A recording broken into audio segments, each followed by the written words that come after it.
जी के बारे में कुछ बताना चाहूंगी, आप सभी को कुछ जागरूक करना चाहूंगी। आप लोग शांत रहो। पल पल हम सब के लिए लड़ने वाले, अपना तन मन जीवन समर्पित करने वाले हमारे प्रिय बाबा साहेब के चरणों में स्नेहा रावत का सादर प्रणाम। जैसा कि आप सभी जानते हैं कि आज भीम जयंती है, इनके लिए सब छोटे पड़ जाते हैं बोलने के लिए, क्योंकि उन्होंने इतने बड़े काम किए कि हम इनको लफ्जों में कैद नहीं कर सकते। हमें लफ्जों में कैद करने की जरूरत ही नहीं है। इनका जन्म आज के ही दिन 14 अप्रैल 1891 को हुआ था। जैसा कि आप सभी जान रहे हैं कि हम सब क्यों यहाँ पर उपस्थित हैं, संगठित। वो चाहते थे कि हम सब संगठित रहें, यानी कि एक साथ चले। संगठित का मतलब होता है सब एक साथ रहें, एकजुट रहें। तो हमें उनके लक्ष्य को आगे बढ़ाना है, उनकी बातों को आगे बढ़ाना है, उन लोगों तक ले जाना है जो लोग इससे वंचित हैं, उनको पता नहीं है और अंधकार में पड़े हुए हैं। जबकि हमारे बाबा साहेब अंधकार से प्रकाश की ओर हमें ले गए। तो ऐसा क्यों है कि अभी भी हम सब वैसे ही जी रहे हैं जैसे हमें समाज पहले का जियाना चाहता था। ऐसा क्यों? क्योंकि हम सब जागरूक नहीं हैं। जागरूक का मतलब ये नहीं सिर्फ पढ़ लेना, जागरूक का मतलब ये है चीजों को समझना, उनको सही से लागू करना, उसे कहते हैं जागरूकता। हम सब नारियां हैं, नारियों को मैं आज क्यों यहाँ पास खड़ी हूँ, ये बाबा साहब की बदौलत खड़ी हूँ। अगर हमारे बाबा साहब नहीं आते तो क्या आज मैं यहाँ खड़ी होती? आप सब बोलिए, क्या मैं आज खड़ी होती? नहीं। तो इनके लक्ष्य पे, इनका लक्ष्य ये है कि इनका ये नहीं कि उनको पूजो रोज, ये नहीं कि पूजा करो रोज, सारी चीजें ये करो। उनका कहना ये था कि पढ़ो, आगे बढ़ो, संगठित रहो, तब हम कुछ कर सकते हैं। एकजुट रहना, आधी रोटी कम खाओ, बच्चों को जरूर पढ़ाओ। बाबा साहब की बात मानो, हाथ में कलम थामो। अगर आपने जिस दिन से कलम थाम लिया, कलम को अपना हथियार बना लिया, उस दिन आप बाबा साहेब के मार्ग पे चल देंगे। वाह। मैं सबके सामने घोषणा करना चाहती हूँ कि पढ़ने जैसा कोई आनंद नहीं, कि पढ़ने जैसा कोई आनंद नहीं। जिस दिन से आप पढ़ना शुरू कर देंगे, उस दिन से पूरी दुनिया में एकदम से गुमनाम से हो जाएंगे। दुनिया से आपसे मतलब नहीं रहेगा। जैसे हमारे बाबा साहब, उन्होंने एक दिन एक पत्रकार आए रात में, तो उन्होंने कहा कि आप अभी तक क्यों पढ़ रहे हैं? तो उन्होंने कहा क्योंकि मेरा समाज सो रहा है। तब हमारा समाज सो रहा था। तो अब वो है नहीं, तो इसका मतलब ये नहीं कि मुझे सोते रहना, मुझे जगना है, उनके मार्ग पे चलना है, आगे तक जाना है, वहां तक जाना है जहां तक वो ले जाना चाहते थे। शायद अभी कुछ चीजें ऐसी रह गई हैं जिनसे हम वहां तक नहीं पहुंच पा रहे हैं। वो है छोटी छोटी बातों पे लड़ाई झगड़े गांव में, कि अरे ये हो गया तो ये कैसे होगा। ऐसी चीजें हमें नहीं करनी है। अगर ऐसी चीजें हम कर रहे हैं तो हम कभी भी बाबा साहब को नहीं मान सकते। बाबा साहब को मानने वाला कभी ऐसा नहीं, क्योंकि वो हम सबके लिए अपना परिवार छोड़ सकते हैं। तो क्या हम हर एक मस्ती, हर एक इंजॉय, हर एक चीज हम छोड़ नहीं सकते हैं? बाबा साहब के लिए हर एक चीज त्यागी जा सकती है। ये सारे उनके सामने हम लोगों के छोटे संघर्ष हैं।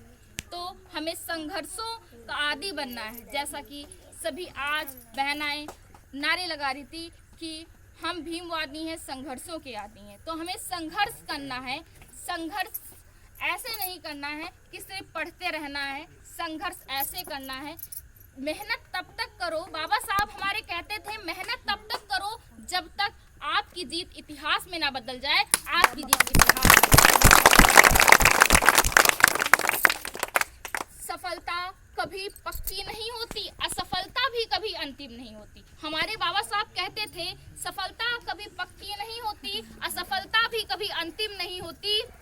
सफलता कभी पक्की नहीं होती, असफलता भी कभी अंतिम नहीं होती।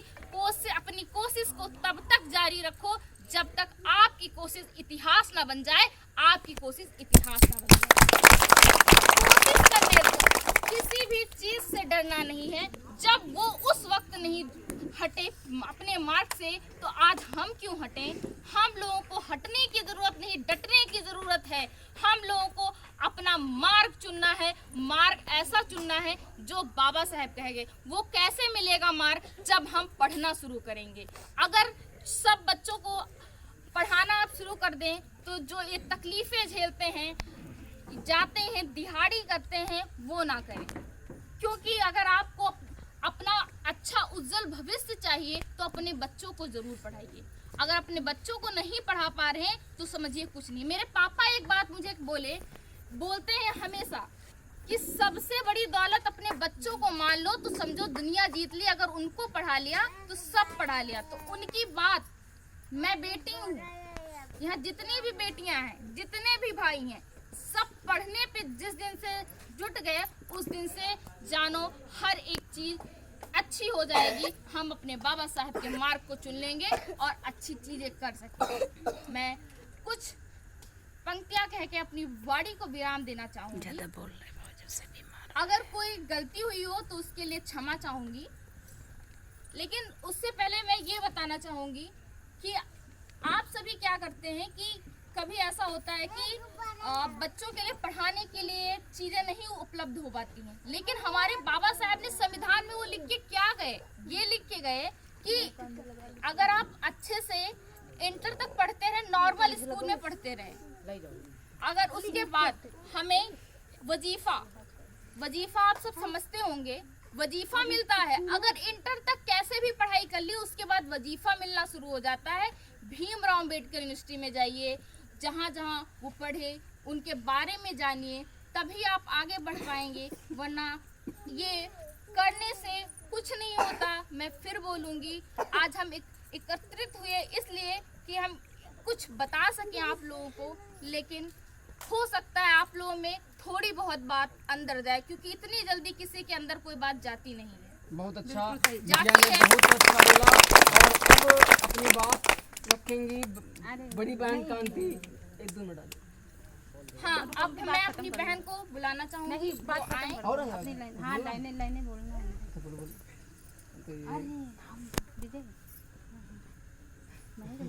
कंटिन्यू करो, कंटिन्यू आपको बेटा करो। आप लोग जिस दिन से ये मार्ग चुन लेंगे कि आधी रोटी कम खाओ, बच्चों को जरूर पढ़ाओ, ये मैंने अपने आप लिखा है, उस दिन से आपको ऐसा नहीं लगेगा कि हम किसी भी तकलीफ में हैं। उन्होंने कितनी तकलीफें झेली, क्या आप उनको महसूस कर सकते हैं? बिल्कुल नहीं, क्योंकि उनकी तकलीफों के आगे हम लोग की तकलीफें छोटी पड़ जाती हैं। छोटी पड़ती हैं, लेकिन तकलीफें बराबर की लगेंगी जब हम अपनी पढ़ाई शुरू करेंगे। मेरा सबसे बड़ा उद्देश्य है कि आप पढ़ते रहिए। अगर पढ़ नहीं रहे हैं तो बहुत गलत कर रहे हैं। जो भी नहीं पढ़ता है वो बाबा साहेब को कतई ना माने, क्योंकि बाबा साहेब को मानने वाला हमेशा पढ़ेगा, उनके मार्ग पे जाएगा। अगर ऐसा कोई नहीं कर रहा है तो बाबा साहेब का मानने का कोई फायदा नहीं।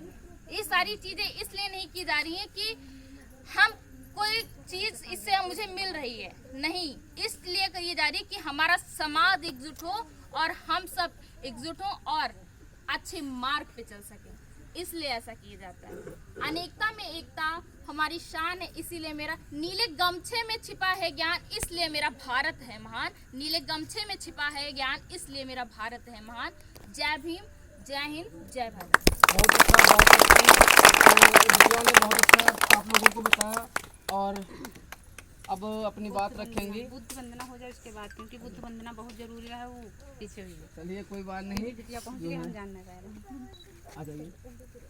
और बुद्ध वंदना सब लोग करेंगे। तो मतलब बढ़िया, सब लोग लाइन में खड़े हो जाके बुद्ध मना उधर थे, तुम वीडियो रिकॉर्ड कर लो।